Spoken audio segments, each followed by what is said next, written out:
move na lang po ng konti yung ano natin. Move na lang po ng konti sa likod. Praise God. Lahat po ng moms.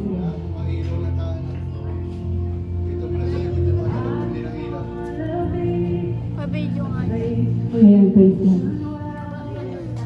Wala na po bang naiwan? Ayan. Lahat po ng mother sa harapan. Ayan. Praise God. Tayo po tayo lahat. Hallelujah.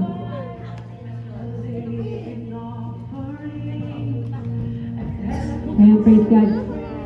Ayan. Lahat po nung may kaugnayan sa mga nanay sa harapan and even the members, lahat po tayong mag-o-offer ng kanya-kanya nating prayer sa kanila. Lalapitan po natin sila para po ipag-pray sa isa. Bago po sila ipag-pray ng ating butihing Pastor Marlon. Amen. So lahat po tayo mag-release ng blessing sa kanila. So inayayahan ko po kayo lahat kung sino po yung gusto nyong lapitan para mag-offer ng short prayer para po sa kanila isa-isa. Lapit po tayo lahat. Ethan, let's go.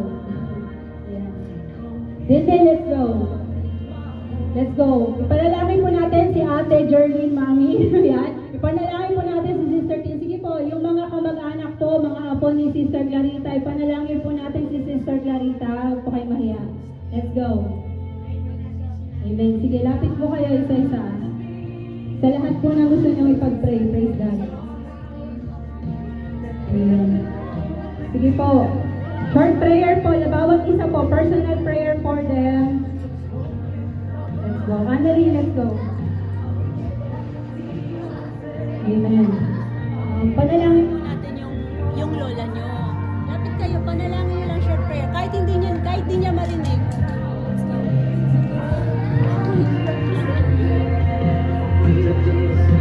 Amen. Sister Clarita, pwede ka po ba dito sa labas? Sister Clarita, pwede ka po ba dito?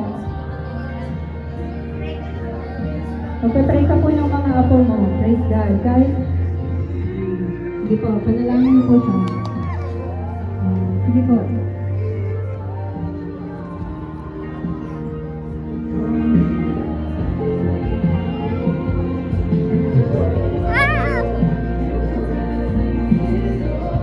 Amen. Hallelujah.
po, kung meron pa pong gusto mag-pray po para pa sa mga nanay, continue to pray for them. Amen. Praise God. Amen. And ngayon naman po, ipapanalangin po sila sabay-sabay ni Pastor Marlon. Hallelujah. Let's all stretch our hands po para sa kanila. Sige po, ulit po natin ang ating mga kamay sa ating mga pagigiting na mga magulang, mga nanay. Kaya sa mga Diyos, marami pong salamat sa buhay ng bawat magulang, bawat nanay na natin po ngayon sa iyong iglesia, Panginoon.